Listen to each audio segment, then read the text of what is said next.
안녕하세요. 오늘 정시 서울 소재 주요 대학 분석 1을 맡은 저는 서울 영동고등학교에 근무하고 있는 윤상형입니다. 자, 선택형 수능이 올해 처음으로 도입이 되었습니다. 아마 수능 시험이 학생들이 느끼기에 상당히 좀 어려워서 또 학생들도 학부모님들도 많이 좀 어려움을 겪고 있을 거라고 생각합니다. 또 선택형 수능에 따라서 여러 가지 그 정시 지원 전략이라든가 방법 이런 부분들에서 좀 변화가 불가피한 올해이기 때문에 3학년 담임 선생님들께서도 정시 지원 전략을 세우기도 좀 어려우실 것 같고 또 학생과 학부모님들을 상담하는 데 있어서 조금은 예년과 다른 그런 어떤 마음가짐일 거라고 생각을 합니다. 그래서 오늘 이제 제 강의를 들으시고 조금이라도 도움이 됐으면 좋겠다라는 생각으로 이제 강의를 좀 시작하도록 하겠습니다. 자, 제가 맡은 부분은 앞서도 말씀드렸다시피 서울 소재 정시 서울 소재 주요 대학 분석 1에 해당하는 부분입니다. 자, 그러면 강의를 시작하도록 하겠습니다. 자, 먼저 지원 전략 수립 전에 정시 환경에 대한 이해, 이 부분을 좀 살펴드리도록 하겠습니다. 오늘 제가 맡은 부분은 이제 서울 소재 주요 대학에 대한 관한 이야기지만 앞서 이제 총론에 대해서도 전체적으로 좀 아마 강의를 들으실 기회가 있었을 텐데 좀 간단하게 올해 이제 지원 전략 수립 전에 정시 환경에 대한 이해를 좀 잠깐 살펴보고 그 다음에 대학별로 좀 특징들, 그 다음에 또 지원 전략 이런 부분들을 살펴드리도록 하겠습니다. 첫 번째는 이제 수능 응시 인원, 그 다음에 정시 모집 인원의 변화를 통해서 합격선에 대한 예측, 전체적인 그 환경이라든가 분위기가 어떻게 될지 이런 부분을 좀 한번 생각해 보셔야 될 것 같은데요. 이제 응시 그 수능 결과가 나오질 않았기 때문에 응시 인원, 정확한 응시 인원은 지금 나오지 않은 상태라서 접수자 기준으로 좀 말씀을 드리면요. 작년과 비교했을 때 한 그 접수자 기준으로 한 16,000명 정도가 좀 증가를 했습니다. 재학생이 한 14,000명 정도 되고요. 그 다음에 졸업생이 한 1,700명 정도 이렇게 돼서 총 16,000명 정도가 증가를 했고요. 또 정시 모집 인원도 좀 많이 늘었습니다. 그래서 작년에 이제 수능 뭐 실기 전형을 제외한 수능 위주의 전형이 한 7만 명에서 7만 한 5천 명 정도로 그래서 5,200명 가량의 정시 모집 인원이 좀 늘었다. 그럼 정시 모집 인원이 늘었다라는 것은 환경이 좀 좋아진 부분이죠. 그래서 이제 입시 결과가 조금 더 하락할 수 있는 그런 가능성 이 있다라고 생각이 되겠는데 반대로 또 이제 그 접수자 기준이긴 하지만 수능 응시 인원이 또 늘었다라는 부분은 또 경쟁률이 올라갈 수 있는 그런 여지가 있기 때문에 합격선에 어느 정도 좀 영향을 줄 거라고 생각을 합니다. 그래서 전체적인 큰 틀에서 올해 정시 합격선이 어떻게 변화가 될지 이런 부분들을 좀 생각해 보시는 게 우선 좀 필요할 것 같고요. 그 다음에 두 번째 수학 미기, 그 다음에 과탐 선택자, 투과목 선택자 인원 비교를 통해서 또 그 해당 영역들만 반영하는 그런 어떤 대학들에서의 입시 결과는 또 어떻게 될지 이런 부분도 한번 고민을 해보시면 좋을 것 같은데 작년에 수가 선택자하고 올해 이제 미기 선택자를 한번 비교를 해보면 작년에 이제 가형 선택자가 한 15만 5천 명 정도 됐었거든요. 그런데 이제 올해 같은 경우는 22만 5천 명 정도입니다. 아마도 이제 선택형 수능에 따라서 확률과 통계를 선택했을 때보다 미적분이나 기하를 선택했을 때 수학에서 조금 더 유리하다라고 판단했던 그런 어떤 중위권, 중하위권 자연계 수험생들이 예전에 나형 그러니까 확통으로 넘어가지 않고 미적분과 기하를 그대로 이제 선택하는 이런 어떤 흐름 때문에 그 미기 선택자가 조금 많이 늘었다 이렇게 말씀드릴 수 있을 것 같고요. 이제 과탐 선택자 같은 경우는 그 이제 탐구 영역으로 봤을 때 한 23만 명 정도 이렇게 이제 예상이 되고요. 투과목 선택자는 이제 전년도에 비해서 한 1,000명 정도가 줄어들었습니다. 자, 이런 어떤 그 인원의 변화는 결국은 뭐냐면 미기를 지정하고 있는 대학의 경쟁률이 좀 늘어날 수 있는 부분. 뭐 경쟁률이 늘어난다면 또 합격선에 영향을 줄 수도 있을 것 같고요. 그 다음에 자, 투과목 선택자, 그러니까 투과목을 지정하고 있는 서울대라든가 아니면 투과목 선택에 가산점을 주고 있는 일부 대학에서는 또 영향이 있을 거기 때문에 그 투과목 선택자들의 인원이 감소됐다라는 부분도 좀 신경을 써주셔야 될 것 같습니다. 자, 세 번째 이제 영역별 만점 점수의 차이, 그 다음에 급간 점수의 차이 비교를 통해서 영역별 영향력 같은 부분을 좀 예측해 볼 필요가 있을 것 같은데요. 올해는 이제 학생과 학부모님들이, 그러니까 학생들이 그 수능을 조금 더 어렵게 느꼈습니다. 그래서 지금 보면 그 작년과 비교했을 때 그 만점이 140대 중후반을 넘어설 거라고 예측이 되고 있습니다. 국어하고 수학에서 모두. 그러면 이제 작년에 그 국어의 표점 만점이 144점이었고요. 그 다음에 수학은 가형, 나형 모두 이제 137점이었는데 올해는 이제 그보다 훨씬 더 이제 올라가기 때문에 표점 만점 그 표점의 점수 체계가 조금 더 위로 이제 올라갈 수도 있고요. 그 다음에 이제 만점에서 1등급까지의 거리가 작년에는 이제 국어 같은 경우는 13칸, 그 다음에 수학 같은 경우는 7칸이었는데 올해는 이제 국어 같은 경우는 18칸, 그 다음에 수학 같은 경우는 12칸으로 벌어지기 때문에 그 상위권 학생들의 변별력이 좀 있을 수 있다라는 부분, 이것도 이제 생각을 해 보실 수 있을 것 같고요. 그 다음에 영역별 급간 표준 점수 차이 비교를 통해서 상위권 대학의 지원 패턴을 예측해 본다라는 부분인데, 뭐 자연계 같은 경우는 약대가 또 들어옴으로 인해서 모집 인원이 좀 많아졌죠. 그래서 아마 희망하는 학생들도 좀 많아질 것 같은데, 아까도 말씀드렸다시피 국어 만점, 그 다음에 수학 만점, 그 다음에 국어 1등급, 수학 1등급 까지의 그 거리를 봤을 때 작년보다 조금 더 넓어졌습니다. 그러니까 뭐 10칸에서 1000명이 있는 거하고 한 15칸이나 20칸에서 1000명이 있는 건 자신의 위치를 아는 데 있어서 훨씬 더 그 많은 칸 속에 동일한 인원이 있을 때가 되겠죠. 그래서 그런 이유 때문에 상위권 학생들은 변별력이 좀 있고, 그 다음에 점수가 나와보면 자기 자신의 어떤 위치를 예년과 비교했을 때 상대적으로 조금 더 잘 알 수 있다. 그런 부분은 소신 지원의 가능성도 생각해 볼 수 있는 부분이죠. 물론 이제 인문계 학생들은 인문계 학생들끼리의 경쟁이라면 아무 문제가 없을 수 있겠지만 올해 이제 뭐 좀 약간 우려되는 부분 중에 하나가 자연계 학생들이 과연 인문계로 지원을 할 것이냐, 이런 부분을 이제 생각했을 때 만약에 자연계 학생들이 또 넘어온다면 약간 혼란스러울 수도 있겠지만, 그렇지 않다라면 역시 마찬가지로 작년보다는 이제 그 표준 점수 만점에서 1등급까지의 거리가 조금 더 멀어졌기 때문에 상위권 학생들의 자신의 위치 파악이 상대적으로 조금 더 쉬워졌다라고 말씀드릴 수 있을 것 같습니다.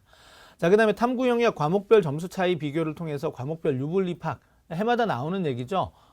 탐구 이제 사회는 9과목, 그 다음에 과학은 8과목이 되는데 그 각 과목별로 난이도에 따라서 표준 점수 만점의 차이, 그 다음에 또 이제 중간중간 뚝뚝뚝 떨어지는 백분위의 어떤 분포, 이런 부분이 좀 영향을 받습니다. 그래서 이제 과목에 따라서 이제 그런 부분에 좀 차이가 있는데, 올해 같은 경우는 사회와 과학의 이제 표점이 예년보다 조금 더 올라간 그런 어떤 모습들을 좀 보이고 있습니다. 하지만 그 과목별로 좀 비교를 했을 때 사탐의 경우에는 이제 그 제일 낮은 과목이 표점 만점이 67점, 그 다음에 제일 높은 과목이 한 70점 정도로 이렇게 예상이 되니까 탐구 영역 선택에 따라는 유불리가 조금 덜 생길 수도 있는데, 과학 같은 경우는 제일 낮은 그 표점 만점으로 예측되는 과목이 69점, 그 다음에 제일 높은 과목으로 예측되는 과목이 75점으로 6점 정도 차이가 납니다. 자, 그래서 이제 물론 많은 대학들, 중상위권 대학을 중심으로 탐구 영역에 있어서는 그 백분위를 기준으로 변환 표준 점수를 새로 부여를 하기 때문에 이런 유불리가 조금 더 좁혀질 수는 있지만, 올해 이제 대표적으로 서울대가 정시에서 탐구 영역 변환 표준 점수를 사용하지 않고 표준 점수를 그대로 인정을 하고 있다는 부분이죠. 이런 부분들 때문에 탐구에서 나의 어떤 그 유불리, 이런 부분들에 대한 것도 한번 예측을 좀 해 보실 필요가 있을 것 같습니다. 자, 그 다음에 이제 마지막 관심이 좀 큰 부분이죠. 자연계열 수험생의 인문계열 교차 지원 가능 여부에 대한 예측.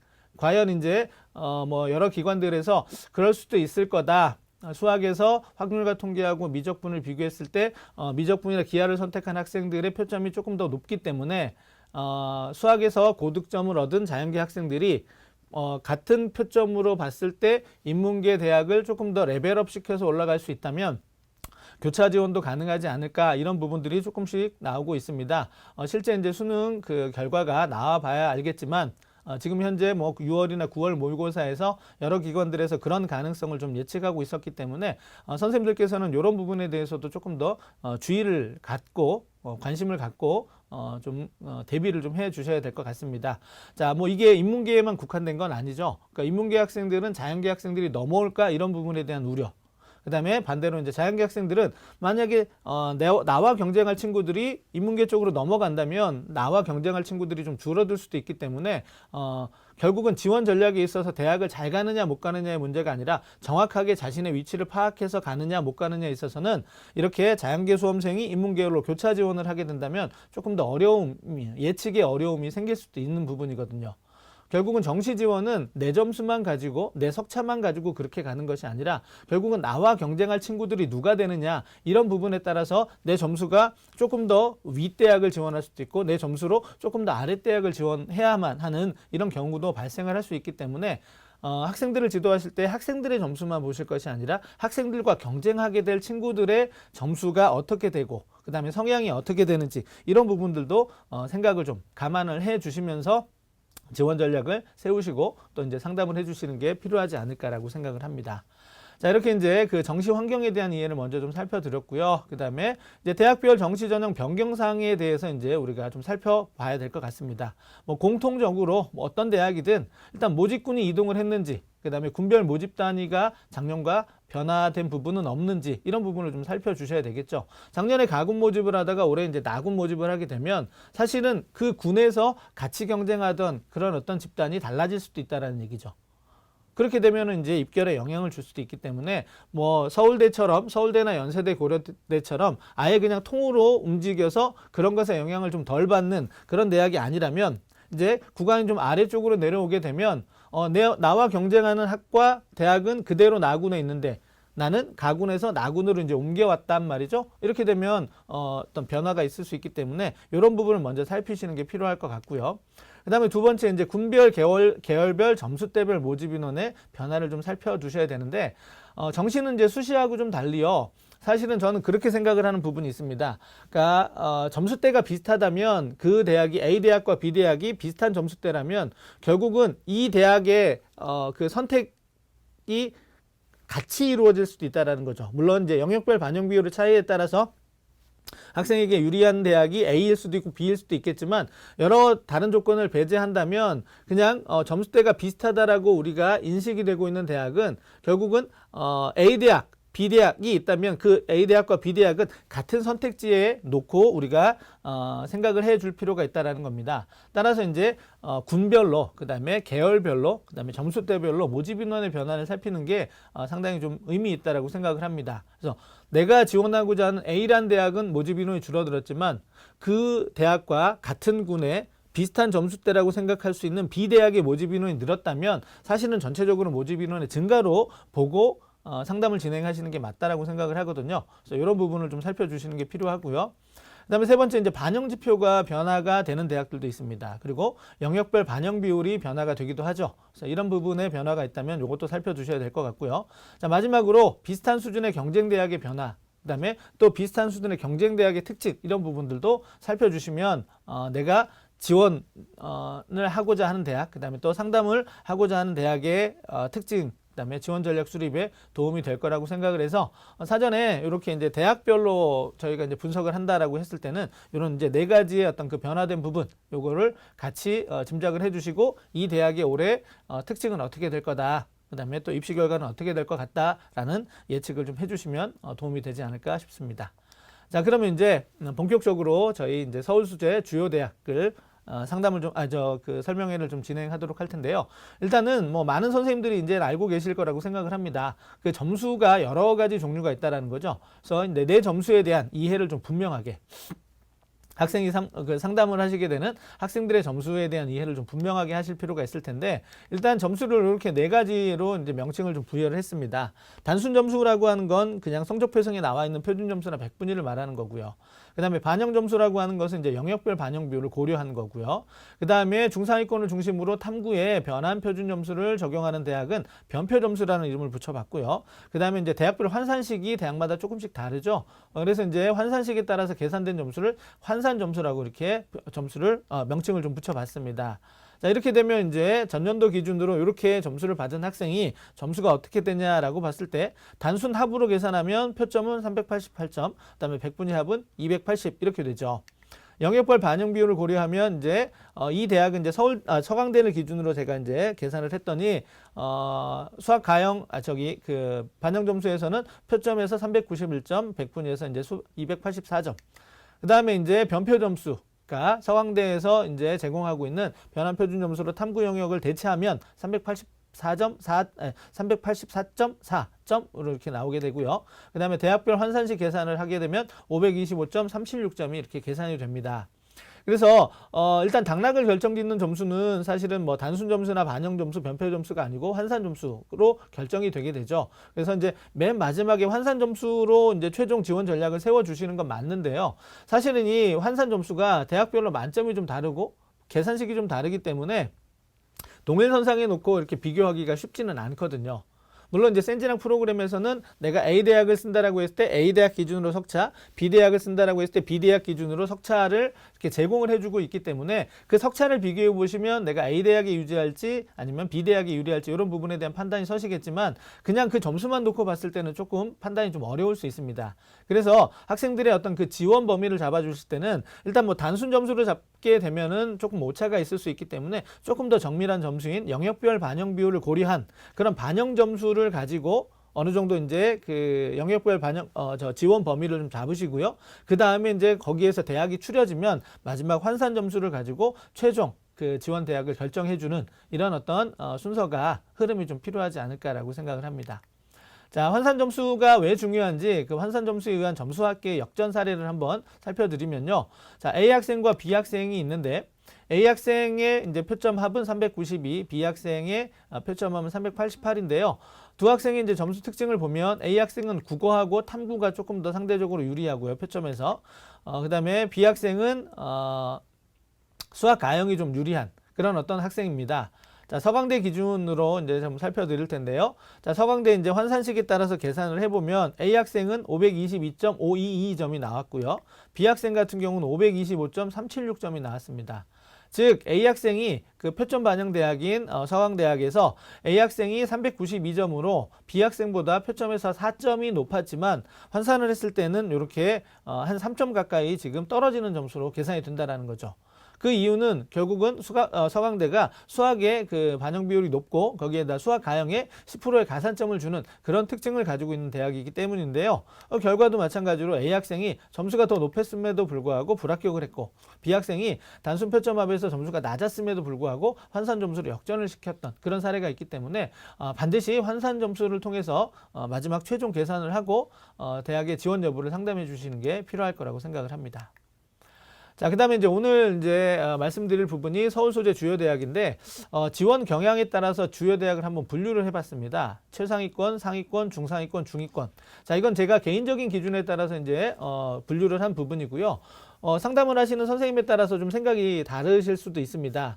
물론 이제 최상위권이 의체안을 포함해서 이제 서울대, 연세대, 고려대 이 부분은 그렇게 크게 이제 이견이 없으실 것 같은데요. 이제 아래로 내려갈수록 조금 더 복잡해지죠. 지금 중위권까지 분류화된 건 괜찮지만 그 밑으로 내려가면 지역별로 이제 그 입장 차이, 선호도의 차이가 크기 때문에 굉장히 좀 복잡해집니다. 그래서 그룹핑을 하기가 조금 더 애매할 수도 있고요.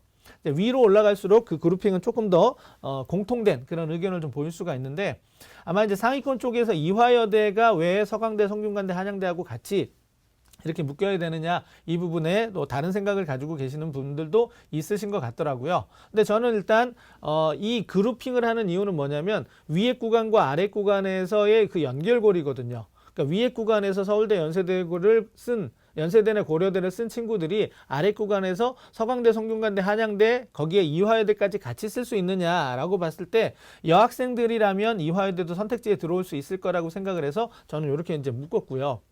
그 다음에 또 이제 그 논의해 보셔야 될 부분이 이제 생각하셔야 될 부분이 중앙대 같은 경우는 좀 입결이 조금 더 올라왔습니다. 그래서 중앙대가 이제 서강대, 성균관대, 한양대하고 같이 묶여도 되지 않느냐. 왜냐하면 중앙대 같은 경우는 가군과 나군의 모집 인원이 좀 적은 편이거든요. 그리고 다군의 모집 인원이 상대적으로 좀 많은 편이라서 그래서 이게 모집 인원이 좀 다르기 때문에 점수 구간이 선택지하고 이제 서강대, 성균관대, 한양대하고 같이 묶여도 되지 않느냐 이렇게 생각하시는 그런 어떤 선생님들도 계신데 저는 이제 개인적으로는 그 수험생들의 심리 상태를 봤을 때 서성안하고 중경외시는 조금 이렇게 구간에 좀 차이가 있다라고 생각이 됩니다. 그래서 이제 아래쪽으로 저는 이제 분류를 좀 해서 묶었고요. 그다음에 자연계 쪽에서 이제 건국대 자연계가 이제 위 구간인 뭐 경희대나 시립대하고 이렇게 같이 이렇게 묶일 수 있는 그런 부분도 좀 있어서 사실은 그렇게 이제 같이 묶어서 또 이렇게 그 흐름을 예측하시는 선생님들도 있으십니다. 그래서 말씀드리고 싶은 건 뭐냐면 오늘 저는 이제 제 기준에 따라서 이렇게 이제 분류를 해서 지원 경향, 흐름 이런 부분을 좀 살펴드릴 건데요. 선생님들이 이제 판단하실 때 이 대학은 아래쪽으로, 이 대학은 위쪽으로, 나는 그룹핑을 조금 더 다시 하고 싶어 라고 하면 그건 선생님들의 경향대로 충분히 하셔도 될 것 같습니다. 왜냐하면 이거는 수험생의 흐름을 저희가 이제 예측을 하는 부분인데 전년도 수험생의 흐름이 이렇다고 해서 올해 수험생의 흐름이 또 그렇게 된다라는 보장은 없거든요. 그래서 결국은 누구의 예측이 더 정확할지는 결국은 이제 입시 결과가 나와봐야 하는 부분이라서 이제 제가 만약에 이렇게 예측하고 그룹핑한 부분이 괜찮다면 이런 방식대로 선생님들도 상담을 진행해 주시면 될 것 같고요. 아니면 나는 좀 생각이 다르니까 난 다른 어떤 형태의 그룹핑을 하고 난 다음에 학생들의 어떤 그 상담을 좀 진행해야 되겠다라고 하면 선생님들의 개인적인 기준을 써주셔도 좋을 것 같습니다. 어쨌든 이 그룹에 따라서 그러니까 군별로 소신 지원, 상향 지원의 어떤 흐름, 뭐 추합의 이동 이런 부분에 대해서 경향성을 좀 이제 짚어드리면서 상담에 도움을 드리고자 한 부분이기 때문에 그걸 좀 감안해 주시고 제 그 설명회를 좀 들어주셨으면 좋겠습니다. 자, 그러면 이제 최상위권부터 한번 그 특징들과 지원의 어떤 흐름 이런 부분들을 좀 한번 살펴드리도록 하겠습니다. 자, 서울대, 연세대, 고려대 쪽인데요. 일단 반영지표 면에 있어서 서울대가 표준 점수를 쓴다라는 부분이 이제 올해 변화된 부분이고요. 모집군이 이동이 됐습니다. 서울대는 가군에서 나군으로, 연세대나 고려대는 나군에서 이제 가군으로 이동을 했는데 요 뭐 서울대, 연세대, 고려대 같은 경우는 군이 서로 이제 교차한 것에 불과하기 때문에 군별 이동이 뭐 이렇게 다른 것에 영향을 줄 거라고 생각하지는 않습니다. 그 다음에 서울대 인문계열은 제2외국어 한문이 필수이죠. 그 다음에 3등급 이하부터는 감점이 되고요. 자연계는 과학 2를 반드시 이제 응시를 해야 된다는 조건이 있고요. 제2외국어 한문이 절대평가로 바뀌면서 이제 탐구 대체를 하는 대학들은 없어졌죠. 자, 그 다음에 이제 영어의 반영 비율, 영향력인데 서울대하고 고려대는 사실은 연세대에 비해서는 그 영어의 영향력이 상대적으로 좀 약한 편입니다. 예년에 비해서는 조금씩 강조가 되고 있다는 부분 참고하시면 좋을 것 같고요. 자, 연세대는 이제 그 일반 전형 외에 정시에서 이제 국제형이 또 따로 이제 존재를 하고 있다는 부분도 알고 계시면 좋을 것 같고요. 자, 서울대 간호학과, 의료학과, 그 다음에 고려대 간호 컴퓨터 자전 가정교육과는 확통과 사탐을 지원한 학생들도 선택한 학생들도 지원이 가능하다라는 부분인데 반영 비율이 고려대의 간호 컴퓨터 자전 같은 경우는 50%로 이렇게 나뉘어져 있어요. 하지만 서울대 같은 경우는 50%까지이기 때문에 어떤 그 선택 과목을 선택한 학생들이 조금 더 많이 오게 될지는 이제 결과를 좀 지켜봐야 되는 부분이 있고요.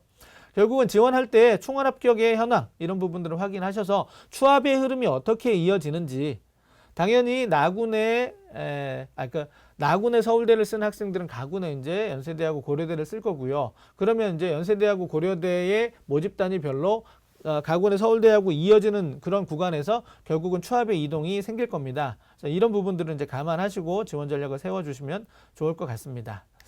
자, 영역별 반영 비율을 보시면요. 일단 국어하고 수학의 반영 비율이 좀 높은데 서울대가 수학의 반영 비율이 40%로 가장 높습니다. 인문계에서요.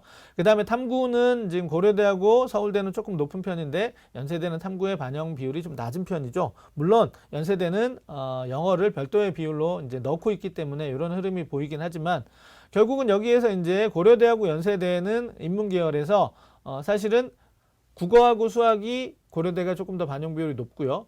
탐구가 반영 비율이 연세대는 상대적으로 국어 수학이 좀 낮고 또 탐구도 좀 낮은 편에 속하기 때문에 계산을 해보면 고려대의 점수로 유리한 학생이 있을 거고요. 연세대의 점수로 유리한 학생이 있을 거라고 생각이 됩니다. 거기에 근데 또 영어도 마찬가지로 반영이 되겠죠. 영어가 비율로 들어가는 연세대하고 비율로 들어가지 않는 고려대의 차이. 그래서 해당 학생의 점수 특성에 따라서 이제 연세대하고 고려대를 좀 추천을 해주시면 좋을 것 같고요. 그 다음에 또 추합을 보고 지원을 해야 되는 경우는 어느 대학, 어느 모집 단위가 서울대하고 연결이 좀 많이 되는지 이런 부분도 감안해서 지원 전략을 세워주시면 좋을 것 같습니다.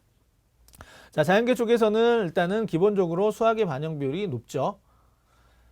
그 다음에 탐구의 반영 비율도 좀 높은 편에 속한데 뭐 고려대하고 연세대를 비교를 해보면은 일단은 그 상대적으로 이제 연세대가 조금 더 고르게 지금 분포가 돼 있고요. 그 다음에 고려대 같은 경우가 지금 수학의 반영 비율이 상대적으로 좀 높고요.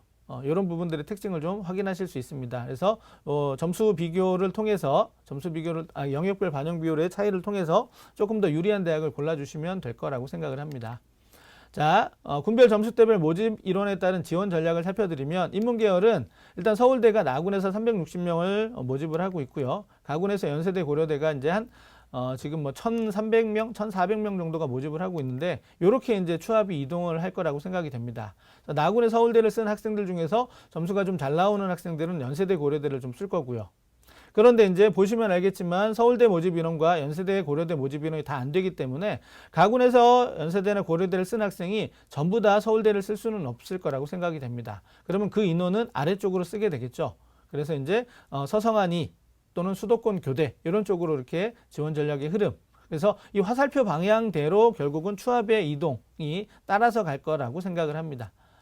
자, 그 다음에 이제 자연계도 마찬가지죠. 자연계는 그 위에 이제 의치한약 구간에서 이제 서로 이제 그 의치한약 구간에서 이제 가나다군을 서로 이제 이렇게 뭐 분산해서 좀 쓰게 될 건데 이 중에 이제 일부가 서울대하고 조금은 중복이 될 수 있겠죠.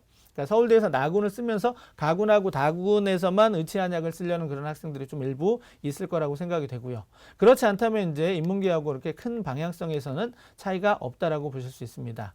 그래서 이렇게 이제 추합의 흐름에 따라서 내가 이제 어느 쪽을 기준으로 삼고 지원 전략을 세울 것이냐, 그러니까 학생의 그 성적대가 어느 구간이냐에 따라서 이렇게 이제 지원의 일반적인 흐름은 좀 어느 정도 이렇게 유형화돼 있지 않나라고 생각이 됩니다. 물론 이제 점수의 특성이 좀 다르거나 생각이 좀 다른 친구들은 다르게 좀 상담을 해주셔야 되겠지만 일반적인 흐름은 이렇다라는 것을 기본으로 깔고 상담을 진행해 주시면 좀 도움이 되지 않을까라고 생각을 합니다. 자, 두 번째 이제 상위권 대학이라고 할 수 있는 서성안 2에 해당하는 구간인데요. 일단은 서울대의 그 모집군 이동에 따라서 여기 서강대하고 이화여대도 마찬가지로 모집군을 이동을 했습니다. 거기에다 이제 성균관대하고 한양대는 원래 이제 가나군에서 분할 모집을 하던 거였는데 모집 단위를 거의 그대로 이제 가나군을 교체했다. 아마 이제 성균관대 글로벌 경제 정도가 그 군 그대로 유지하고 있을 뿐 나머지 모집 단위는 거의 대부분 교체가 된 것으로 보입니다. 자, 그 다음에 이 구간에서는 대부분의 반영 지표가 표준 플러스 이제 변환 표준 점수, 그러니까 탐구 영역을 100분위 기준으로 변환 표준 점수를 쓰는데 과연 탐구의 영향력이 이제 어떻게 되느냐죠. 일단 반영 비율도 중요하지만 변환 표준 점수를 쓰게 되면서 그 구간별 그 100분위에 따라서 부여되는 그 변환 표준 점수의 그 점수 차이를 좁게 가져가느냐 넓게 가져가느냐에 따라서 탐구의 영향력을 대학이 어느 정도는 좀 조절할 수 있다라고 생각이 되거든요. 그래서 이제 나중에 대학에서 발표하는 그 수능 점수가 나오고 나면 대학에서 이제 변환 표준 점수를 쓰는 대학들은 변환 표준 점수를 이제 발표를 하게 됩니다. 그 점수를 보시면서 이 대학이 올해는 탐구의 영향력을 조금 더 크게 가져가려고 하는구나, 아니면 적게 가져가려고 하는구나, 이런 부분들에 대한 걸 좀 판단해 주시면 좋을 것 같습니다. 자, 서강대학교가 이제 수학의 반영 비율을 조금 줄였고요. 그 다음에 가형에 부여되던 가산점을 좀 폐지를 했습니다. 성균관대는 인문계열에서는 국어하고 수학의 반영 비율이 높고요. 자연계열에서는 수학의 반영 비율이 좀 높습니다. 그 다음에 한양대 자연계열은 과탐2를 선택한 학생들한테 3%의 가산점을 부여하고 있고요. 이화여대는 이제 계열별 통합 선발을 하는데 사범대라든가 간호, 의해, 약학, 그 다음에 뇌인지, AI 학부 같은 경우는 별도 모집을 한다는 거. 자, 그 다음에 영어 반영 방법에 따라서 유불리가 좀 발생을 하죠. 한양대하고 이화여대는 영어의 반영 비율이 상대적으로 좀 있고요. 그 다음에 영향력이 좀 있고요. 그 다음에 서강대, 성균관대 같은 경우는 좀 상대적으로 좀 약한데 성균관대는 조금 더 이제 영어의 영향력을 조금 더 가져가는 쪽이죠. 그래서 서강대, 성균관대, 한양대 이런 순서대로 영어의 영향력이 좀 크다. 그러면 이제 영어를 잘하는 학생과 못하는 학생들은 이제 선택할 수 있는 대학이 달라질 수 있다는 거죠. 이런 부분 생각해 주시면 좋을 것 같습니다.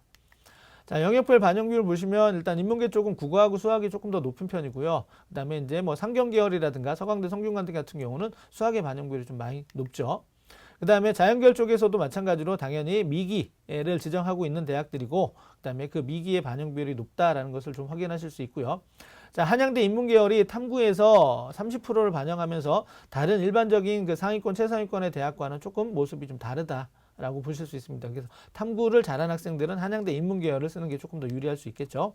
그 다음에 성균관대하고 한양대는 이제 35%를 과탐해서 반영을 하게 됩니다. 특히나 이제 한양대 같은 경우는 일단은 영어도 반영하죠. 물론 영어의 반영 비율이 낮기는 하지만 영어를 반영하는 4개의 반영 대학, 4개 영역 반영 대학임에도 불구하고 35%를 반영하고 있다라는 거. 그래서 이렇게 그 학생들의 점수의 특징을 잘 살펴서 대학을 추천해 주시면 도움이 되지 않을까 싶습니다. 자, 이화여대 같은 경우는 다른 대학들에 비해서 일단은 인문계, 자연계 모두 좀 그 영역별 반영 비율이 좀 고르다라는 거죠. 고르다라는 특징은 결국은 국어, 수학의 반영 비율이 상대적으로 좀 낮고, 그다음에 영어하고 탐구의 반영 비율이 상대적으로 좀 높다라는 특징을 가지고 있기 때문에 좀 고른 점수 체계를 가지고 있는 친구들한테 조금 더 유리하다라고 말씀드릴 수 있을 것 같습니다. 자, 지원 전략을 좀 살펴보시면요. 이 구간에서 지원 전략은 나군부터 출발을 해야 된다라고 생각을 하는 부분인데, 물론 이제 학생들의 특성에 따라 좀 달라지겠지만, 그 이유는 뭐냐면 여기 마찬가지로 이렇게 이제 그 가군에 연세대하고 고려대가 있기 때문에 추합의 흐름이 나군에서 가군 쪽으로, 나군의 서성안에서 가군의 연고대 쪽으로 이렇게 흐르죠. 그 다음에 연고대에서 서울대 쪽으로 흐르는 그런 어떤 그 방향성을 보이고 있기 때문에 나군에서부터 출발하는 게 무난하지 않을까라고 생각을 하고요. 그래서 점수가 좀 여유가 있고 추합을 노리는 친구들은 연세대, 고려대 방향으로, 아니면 조금 더 안정적으로 쓰실 친구들은 그 비슷한 구간에 성균관대가, 한양대가 또 가군 모집을 하고 있기 때문에 이렇게 이제 묶여서도 또 지원을 해볼 수 있을 것 같고요.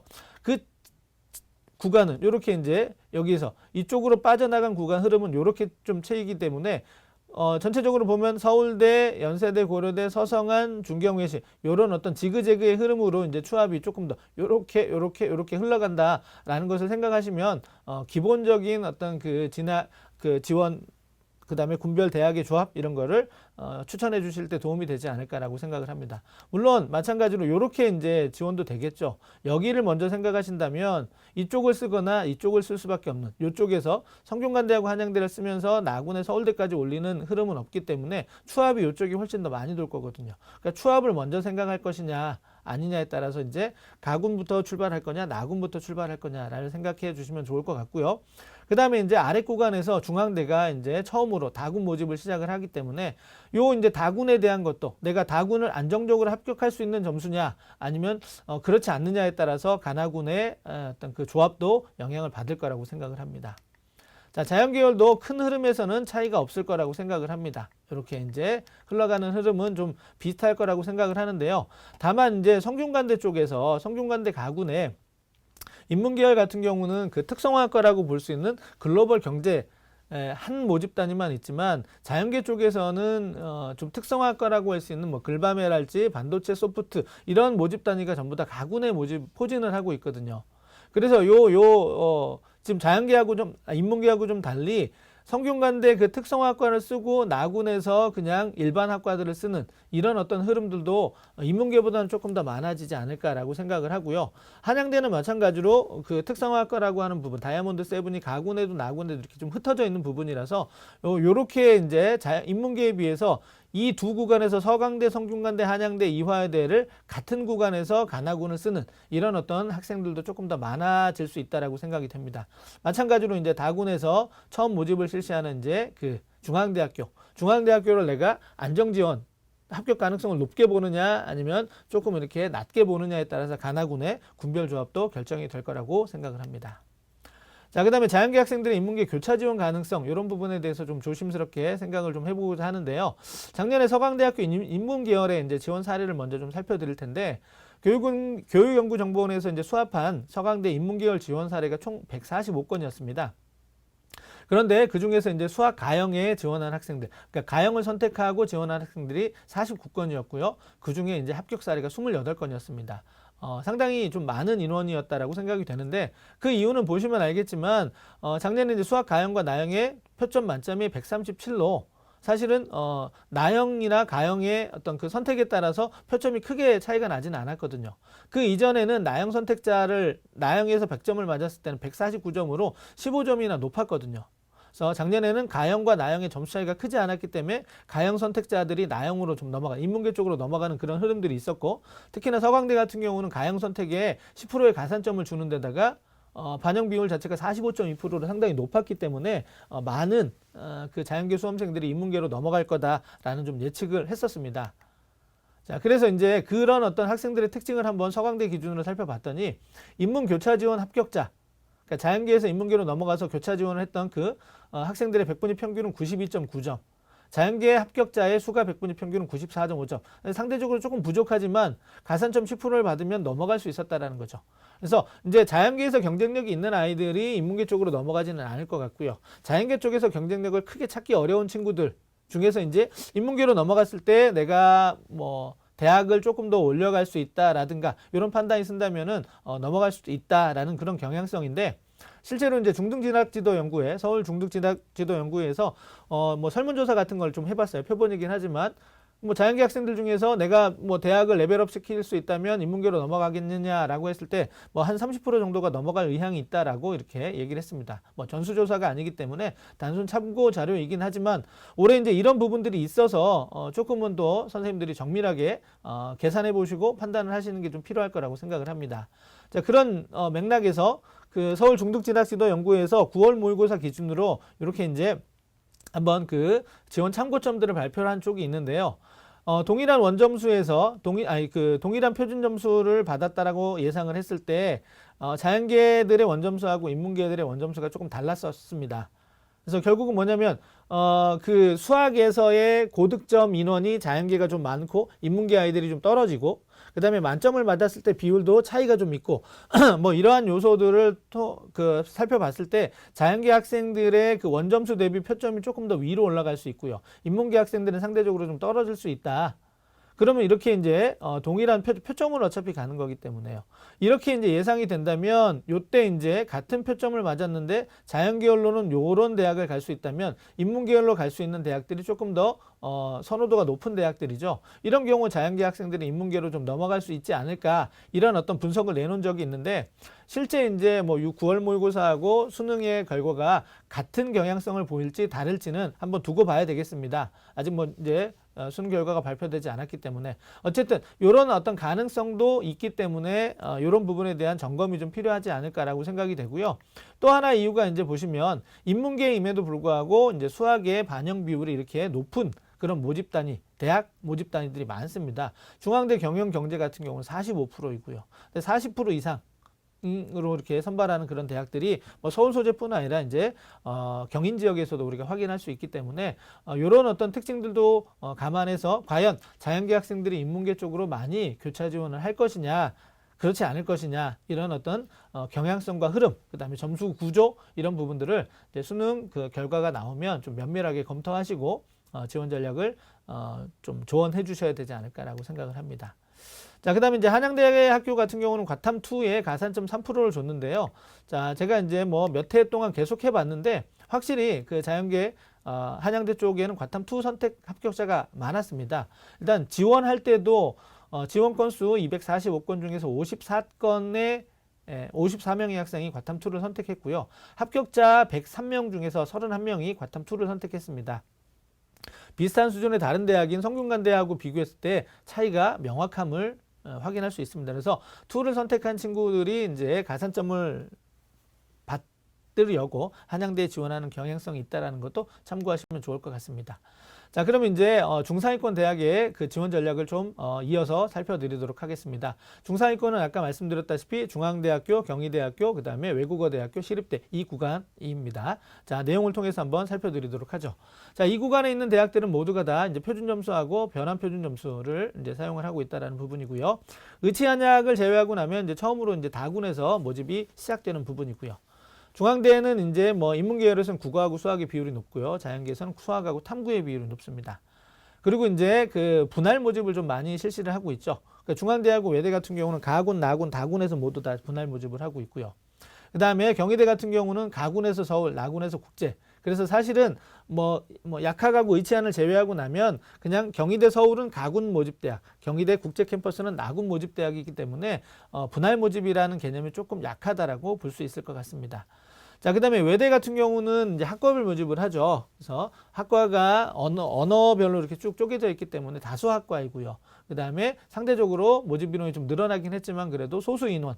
그러면 결국은 모집 단위에 따라서 입시 결과에 편차가 좀 있다라는 부분을 감안하시고 나중에 학과 추천, 대학 추천을 해주시면 어떨까 싶고요. 시립대는 상대적으로 영어 반영 비율이 좀 높은 편에 속합니다. 25%를 반영하고 있기 때문에 그런 것들도 생각해 주시면 좋을 것 같고요. 그 다음에 시립대, 외국어대, 중앙대는 영어의 급간 차이가 좀 축소가 됐고요. 그 다음에 경희대가 상대적으로 영어의 영향력이 좀 더 큰 편이다라고 생각을 해 주시면 좋을 것 같습니다. 자, 영역별 반영 비율을 비교를 해드리면 일단 아까 말씀드린 것처럼 중앙대가 국어하고 수학의 반영 비율이 상당히 좀 높은 편에 속하고요. 그 다음에 경희대 사회계열은 수학이 35%죠. 여기는 이제 한국사가 별도로 5%가 빠져나가기 때문에 전체가 이제 95 합산인데요. 수학이 낮은 쪽을 보시면 여기 이제 경희대학교 인문이 조금 더 낮고요. 국어가 낮은 쪽을 보시면 경희대학교 사회. 그 외에 이제 나머지 대학들은 이제 국어하고 수학이 모두가 다 조금 더 높다라고 보시면 좋을 것 같고요. 그 다음에 이제 시립대학교 이제 인문 1이 있고 이제 인문 2가 있는데 인문 1 쪽이 이제 영어가 25%. 아까 제가 이제 시립대 전체적으로 25%라고 말씀을 드렸는데 인문 2 쪽에서는 이제 20%입니다. 그러니까 수학에서 5%를 더 가져갔죠. 이쪽이 이제 상경계열 쪽이고 이쪽이 이제 인문계열 쪽으로 보시면 될 것 같고요. 그 다음에 상대적으로 이제 영어의 반영 비율이 높다 보니까 시립대 같은 경우는 탐구의 영향력이 상당히 적습니다. 10%밖에 반영을 하지 않고 있다라는 특징 우리가 확인할 수 있고요. 그 다음에 자연계열 쪽에서는 이제 마찬가지로 수학, 그 다음에 과학의 좀 반영 비율이 높은 편에 속하는데 여기 보시면 중앙대 같은 경우는 35%, 그런데 이제 시립대 같은 경우는 이제 20%로 이제 상대적으로 조금 더 그 탐구의 영향력, 자연계임에도 불구하고 그러니까 인문계 쪽에서 사탐의 영향력이 작은 대학들은 제법 있지만 자연계 쪽에서 과탐의 영향력이 상대적으로 작은 대학이 좀 적은데 시립대가 그러한 대학 중에 하나다라는 특징을 좀 확인할 수 있을 것 같습니다. 자, 그 다음에 이제 그 교대의 특징과 지원 전략을 간략하게 한번 정리를 해드릴 텐데 이유는 이제 그 선택지에 이제 뭐 서성한 그러니까 상위권 대학과 중상위권 대학의 이 구간에 교대가 어느 정도 좀 겹칩니다. 그래서 일단 물론 교대를 희망하는 아이가 이제 가나다군을 다 교대로 쓸 수 있는 그런 아이들도 좀 있었지만 사실은 이 교대라는 것이 나군에 집중되어 있기 때문에 결국은 나군에서 교대를 쓰면 이제 가군에서 쓸 수 있는 대학이 지금 현재는 교원대밖에는 없습니다. 그럼 다른 선택지가 좀 올 수도 있죠. 그러니까 다른 선택지를 가군에서 또는 다군에서 쓰면서 나군에서 또 교대를 쓰는 경우가 있을 수도 있기 때문에 같이 한번 좀 살펴보시면 좋을 것 같은데 일단은 교대의 특징은 그 반영 지표가 좀 다르다라는 거죠. 그러니까 변표를 쓰는 이화여대를 제외하고 나면 나머지 교대들은 표점 그다음에 백분위를 반영하는 데 조금 더 많습니다. 자, 서울 소재에 있는 서울 수도권에 있는 서울교대, 춘천교대, 경인교대의 그 반영 지표 좀 확인해 주시고요. 나머지 이제 대부분 나군에서 이제 모집하는 면, 그 다음에 또 영역별 반영 비율이 상대적으로 고르다라는 그런 특징이 있고요. 그렇기 때문에 영어의 반영 비율이 조금 더 높은 편에 속하죠. 그 다음에 좀 더 유심히 보셔야 될 부분 요겁니다. 미기와 과탐의 가산점을 반영하는 대학들. 미기는 빨간색으로 표시했고요. 과탐의 가산점은 파란색으로 표시를 했는데 대부분 3%에서 5% 정도입니다. 근데 부산대 같은 경우는 미기하고 과탐, 이쪽 빨간색은 미기에만, 그 다음에 파란색은 과탐에만 그 가산점을 부여하는 쪽인데 부산대는 두 개를 다 지금 반영을 하고 있으니까 영향력이 큰 편이죠. 그리고 교원대 같은 경우는 이제 미기에서 10%를 반영하기 때문에 또 영향이 크고요. 지금 예측되기에 이제 확통보다는 미기 선택자들의 표점이 조금 더 높을 거다라고 이제 예상을 하고 있잖아요. 1, 2등급이 더 훨씬 더 많을 거기 때문에. 그래서 예전에도 자연계 학생들의 교대 지원이 조금 있었는데 올해는 조금 더 이런 흐름대로라면 조금 더 많아질 수도 있지 않을까.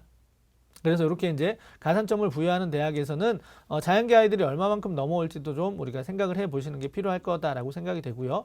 그 다음에 일반적으로 교대 평균 경쟁률은 좀 낮은 편에 속한다라는 걸 확인하실 수 있을 것 같습니다. 자, 이런 특징도 같이 넣어서 이제 상위권, 중상위권의 그 군별 지원 전략을 세우실 때 좀 참고하시면 좋을 것 같습니다. 자, 그러면 이제 중상위권 대학의 그 흐름을 한번 보실 텐데 가군하고 나군 중에서는 일단 가군을 먼저 좀 봐야 될 거라고 생각을 하는 것이 아까 말씀드렸다시피 요겁니다. 추합의 흐름이 이런 식으로 이동을 한다는 거죠. 요렇게 서울대까지 이어가는 흐름이기 때문에 가군의 이제 중상위권을 가군을 선택지로 잡으시면 요렇게 이제 올려 쓰는 그런 어떤 부분이 될 수 있고요. 그 다음에 자신이 없다면 이렇게 비슷한 구간에서 이제 안정적으로 쓰고자 하는 친구들은 이렇게 좀 조언을 해주시면 좋을 것 같고요. 반대로 이제 나군 쪽을 이제 잡는다면 이렇게 갈 수도 있는데 이런 부분들은 이제 좀 더 특징이 있죠. 이쪽에서 성균관대, 한양대는 나군의 성균관대, 한양대에 비해서 상대적으로 일단은 그 추합이 좀 덜 돌죠. 요 위가 이제 연결된 부분이었기 때문에 그래서 이제 요렇게는 이제 여기서 중앙대, 경희대, 외대, 시립대를 쓰고 성균관대 한양 요 흐름은 나올 수 있지만 이쪽에서 추합이 많이 발생하지 않기 때문에 요 흐름이 그렇게 추합이 많이 되지는 않는다. 그럼 요 구간에서 추합을 보고 지원 전략을 세우실 거면 요 구간으로 요렇게 조합을 잡으시는 게 더 도움이 되지 않을까라고 생각을 합니다. 그리고 마찬가지로 이제 여기서부터 이제 중앙대가 선택지로 들어오기 때문에 이 다군의 중앙대를 내가 어떤 마음가짐으로 소신 지원 또는 적정 지원 또는 안정 지원 어떤 마음가짐으로 쓰느냐에 따라서 가나군의 군별 조합이 조금 더 결정될 거라고 생각이 되고요. 그다음에 이런 흐름이 기본이라고 말씀드렸는데 그걸 채워줄 수 있는 부분은 아래 구간에서 이제 나군이 되겠죠. 이렇게 흐름이 된다라는 거.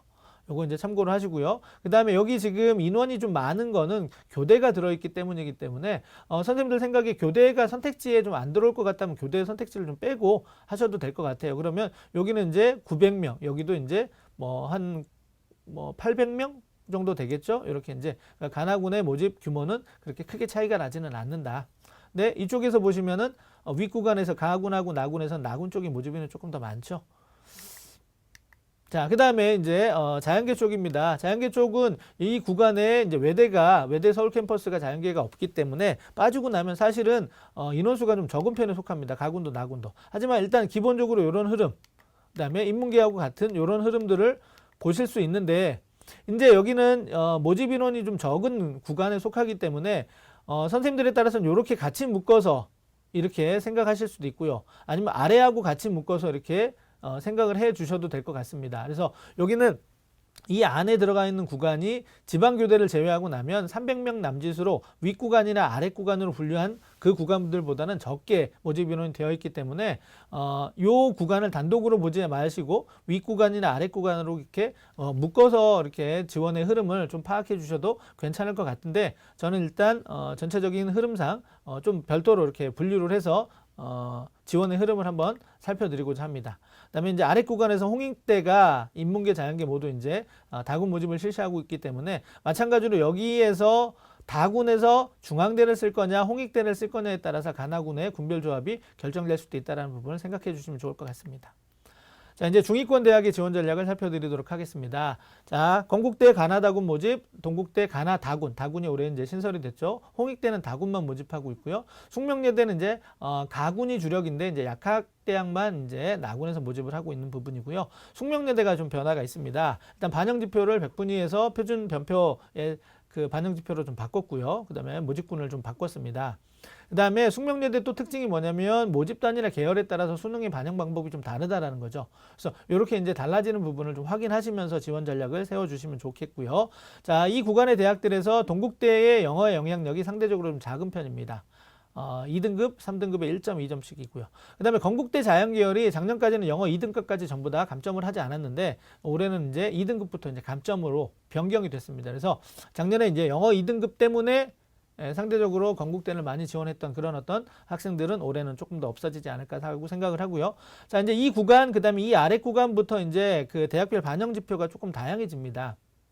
그래서 이 구간에서도 지금 홍익대가 다른 세 대학과 반영 지표가 좀 다르죠. 그 다음에 밑에 구간에서도 100분위를 반영하는 대학, 그 다음에 표점 플러스 변표를 반영하는 대학, 그 다음에 또 그냥 표준 점수만 반영하는 대학이 또 추가로 있죠. 그래서 이렇게 이제 그 아래, 이 구간과 이 아래 구간에서는 반영 지표에 따른 유불리도 이제 확인을 하시는 게 필요할 거라고 생각을 합니다. 윗 구간은 거의 대부분 표준 플러스 변표의 체제이기 때문에 반영 지표에 대한 유불리를 굳이 따져보실 필요가 없었죠. 물론 서울대를 제외하고 나면. 그래서 이런 것들도 이제 지원 전략에 좀 포함을 시키시면 좋을 것 같습니다. 자, 영예표열 반영 비율은 이제 국어하고 수학의 반영 비율이 인문계 쪽에서 조금 더 높습니다. 그런데 전체적으로 숫자를 보시면 요 윗구간의 그런 어떤 대학들보다는 숫자가 조금 더 작은 모습을 좀 확인하실 수 있습니다. 물론 윗구간에서는 영어를 반영 비율에 포함하지 않는 대학들이 좀 많았던 것도 이유가 있겠지만 어쨌든 비율이 높다라는 것은 환산했을 때 영향력이 조금 더 커질 수 있는 여지가 있기 때문에 참고해 주시면 좋을 것 같고요. 그 다음에 상대적으로 이제 국어와 수학의 반영 비율이 윗구간보다 내려갔다면 탐구의 반영 비율이 조금 더 올라갔다라고 이제 보실 수 있을 것 같고요.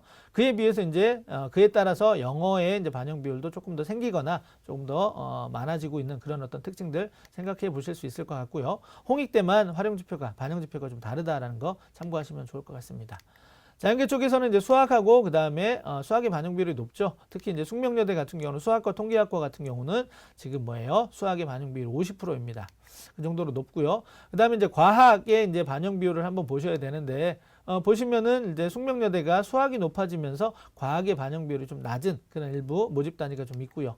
여기 보시면 영어도 상대적으로 좀 높아진 모습. 그다음에 탐구 쪽에서도 건국대하고 홍익대 같은 경우는 이제 과탐의 반영 비율이 30%로 상당히 높다라는 거. 그다음에 표준집 그 활용지표는 좀 말씀을 드렸고요. 자, 요것도 아까 설명을 드렸던 부분이죠. 이렇게 이제 전체 모집 구간에서 이렇게 점수대별로 반영지표가 좀 다르기 때문에 유리한 반영지표를 찾아서 추천을 해주시는 게 좋을 거라고 생각을 합니다. 자, 탐구 과목에 따라서 이제 백분위 유불리가 발생할 수 있는 부분들이죠. 물론 이 구간뿐 아니라 그 윗구간에서도 마찬가지이고요. 이렇게 보시면 올해 같은 경우는 그 사탐에서는 차이가 조금 그 과목별 차이가 좀 적다라고 말씀을 드렸는데 경제하고 세계지리 같은 경우는 이제 표점에서 2점 정도가 차이가 나는데 백분위로는 7점 정도가 차이 나는 그런 어떤 예측이 좀 가능하고요. 아래 구간에서도 마찬가지로 그렇게 되어 있습니다.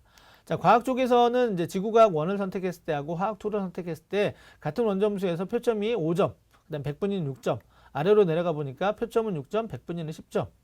이렇게 있어서 상대적으로 인문계들의 사탐은 그 과목별 유불리가 작년보다는 조금 더 적어졌다라고 말씀드릴 수 있을 것 같고요. 탐구는 그래도 올해 과목에 따른 유불리가 그대로 반영한다면 생길 수 있는 부분이 있다라는 거죠. 그래서 이제 표점을 반영하는 대학, 백분위를 그대로 반영하는 대학에서는 이런 유불리가 그대로 반영이 되는 거고요. 변환 표준 점수를 쓰게 되면 이제 조금 보정이 되죠. 이건 이제 전년도 기준인데 보시면 여기 백분위 100일 때하고 96일 때 서강대 같은 경우는 0.48을 부여했고요. 건국대 같은 경우는 2.15점, 상대적으로 좀 크긴 하지만 이 점수만큼 표점의 실제 차이만큼은 아니죠. 그래서 중상위권 대학들에서 이제 사탐은 영향력을 조금 더 적게 가져가려는 그런 어떤 대학의 흐름 이런 거를 좀 판단해 볼 수 있는데 올해 이제 한번 변표 점수를 좀 확인해 보셔야 될 것 같습니다. 과학도 마찬가지로 좁혀지긴 했죠. 좁혀지긴 했지만 그래도 상대적으로 사탐보다는 조금 더 영향력을 부여하려는 그런 어떤 움직임을 보실 수 있을 것 같습니다. 자, 이제 마지막 지원 전략을 보시면 이제 아래 구간을 저희가 이제 뺐는데요. 요 구간에서 중위권 대학에서는 흐름상 이제 보시면 알겠지만 요렇게 흘러간다는 흐름 말씀드렸죠. 그래서 나군부터 출발을 하면 요런 지원, 그다음에 또 요런 지원도 나올 수 있고요. 그다음에 상대적으로 여기에서 이렇게 같이 이렇게 묶여가는 것도 있을 수 있고요. 그다음에 홍익대를 쓰느냐, 그다음에 중학대를 쓰느냐에 따라서 군별 조합은 좀 달라질 수 있을 것 같습니다. 물론 이 구간을 중심으로 썼을 때 이제 이 아래 구간에 대한 것도 좀 생각을 해 보셔야 될 것 같고요. 자, 마지막 이제 자연계 쪽입니다. 자연계 쪽은 이렇게 인문계하고 이렇게 경향성은 크게 달라지지 않는데 하나 생각하셔야 될 게 뭐냐면 아까도 말씀을 드렸다시피 이 구간 자체가 중앙대, 경희대, 시립대 구간 자체가 모집 인원이 좀 적은 편입니다. 그래서 외대가 빠지기 때문에 여기가 적기 때문에 바로 이쪽에서 건동을 쓰면서 윗구간인 서성안까지도 한번 아니면 반대로 여기서 건국대, 동국대를 쓰면서 위쪽에 서성안 구간까지 한번 올려보려는 그런 학생들도 있을 수 있다고 생각을 합니다. 왜냐하면 다군에서 홍익대를 조금 더 안정적으로 쓸 수 있다면 두 개를 다 안정적으로 쓰실 필요는 없는 거죠. 그래서 여기가 만약에 안정적으로 잡히는 학생이면 이쪽에서 여기 하나를 쓰고 그 다음에 요 위에까지도 써볼 수 있다는 거죠. 그러니까 두 군데서 조금 더 적정 안정 지원을 가져갔을 때 한 군에서는 조금 더 내가 몸을 부리겠다. 라고 생각할 수 있는 그런 학생들도 좀 있을 수 있기 때문에 이런 어떤 그 군별 조합들을 알고 계시고 또 학생들의 성향에 맞게 군별 조합을 좀 추천해 주시면 어떨까 싶습니다. 자, 이제 마무리를 좀 짓도록 하겠습니다. 앞서 드렸던 내용을 정리하는 그런 단계라고 보시면 될 것 같고요. 바람직한 지원 전략을 위한 조언인데요. 첫 번째는 일단 전체 응시 인원, 그 다음에 영역별 응시 인원, 그 다음에 모집 인원의 특징 이런 부분들을 좀 분석해 주시면 좋을 것 같고요. 그 다음에 두 번째는 선택형 수능에 따라서 과목별 점수의 특징을 좀 분석을 좀 해주시고요. 그 다음에 세 번째 군별 점수대별 모집 인원을 비교해서 전략을 세우는 거 한번 생각해 주시고요. 그 다음에 네 번째 단순 점수가 아니라 환산 점수 기준으로 최종 점검을 하셔야 된다는 거. 마지막 당장의 합격보다는 대학생활과 미래를 살펴서 지원해 주는 이런 어떤 상담이 좀 있어야 될 거라고 생각을 합니다. 자, 오늘 제가 준비한 내용은 여기까지입니다. 선생님들 아마 그 정시 상담해 주시기 좀 어렵다라고 생각이 됩니다. 아마 센진학을 많이 참고하실 것 같은데요. 저 역시 센진학을 참고해서 상담을 할 건데 센진학에 나와 있는 점수 숫자에만 매몰되지 마시고 지금 제가 설명을 드렸던 그 외의 부분들을 토대로 참고하시면 훨씬 더 좋은 상담이 이루어지지 않을까라고 생각을 합니다. 오늘 제 설명회를 들은 선생님들의 학교 학생들 모두가 다 원하는 대학에 합격하기를 바라면서 오늘 설명회 마치도록 하겠습니다. 고맙습니다.